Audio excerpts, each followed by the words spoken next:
And I want to start with the Carolina Panthers. We saw Kyle Allen throw 4 interceptions on Sunday against the Atlanta Falcons. The Panthers are now 5-5. Remember last year, Chris, they were 6-2 and they fell apart. This year, 5-3, and in the midst of falling apart in the second half. David Tepper, owner of the team, met with Charlotte reporters on Monday, and he said that no decision has been made yet about Cam Newton for next year, but they're open to the idea of bringing him back. It's not exactly what you expect to hear from an owner of a team that has a franchise quarterback, right? Yeah. And it makes it creates the impression everything is in flux. $19.1 million compensation package, easily tradable, because there's plenty of teams out there that would love to have Cam Newton, right? And Agreed. And this may just be a situation where it's time for a fresh start for everyone involved. I agreed. Maybe that is it. I mean, I just think the fact that David Tepper acknowledges that no decision has been made yet obviously tells you that there is a decision to be made and that they're having these conversations and these thoughts are there, which I find that kind of interesting, and the fact that he just revealed that alone. They're in a weird spot. Kyle Allen has done some good things now, but I don't look at Kyle Allen still at this point, and at no point did I ever look at it and go, oh, he's the future. They've got a good team, a good system around them. Norv Turner's done really well. But my big thing would be, hey, again, franchise quarterbacks and guys that we're talking about going to make $30 million a year and things like that.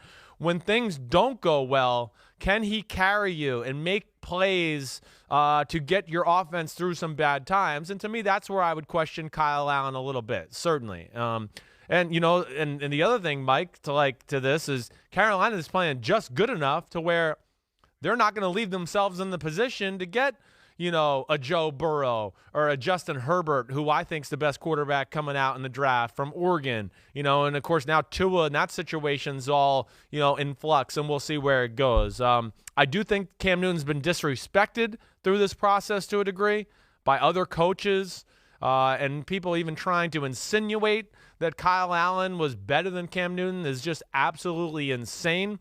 But I'm with you. It might be that time where both needed just a fresh start and a new look for their singular self, and Cam Newton and the organization and the Carolina Panthers. Part of the problem, Chris, is that with Cam Newton, he's either injured or if he's healthy, there's a fear he's going to be injured again. And I think that develops for the fan base and maybe for the organization a certain amount of fatigue. Yes. You're constantly worried about when is the next time Cam Newton's not going to be able to play. Oh, we're worried about using him as a runner. Oh, we're worried about him taking hits. Oh, no, hold your breath. And you'd like to get away from that at some point. The Colts and Andrew Luck, even though they would have liked to have kept Andrew Luck around, there's a certain relief that sets in when you're no longer obsessed week in and week out with the health of your quarterback. Yes. And there are plenty of other teams that would happily have a quarterback who may or may not have injury issues, because when he does play, he's going to be a lot better than the guys that they currently have available to them. So this could get very interesting. And here's the other side of it, too. You can't make a decision about Cam Newton until you know who's going to be making the decision. We don't know who's going to be making the decision because David Tepper also did not make that sweeping long-term commitment to his GM and his head coach. He just bought the team a year ago. He may decide after this season it's time to move on from either Marty Herney or Ron Rivera. Until you know who's going to be making your decisions, you can't even begin to make a decision about Cam Newton. That's a very good point, Mike. You're right. So we don't know where that's going to go, and maybe the vision of the next offensive coordinator and head coach and what they got in store for what they want as a football team. Cam Newton, nonetheless, yes, he's banged. He played last year, right? He was banged up and sucked it up and played. And, of course, it didn't lead to good things. This is really the first year where he's missed big chunks of games throughout his career.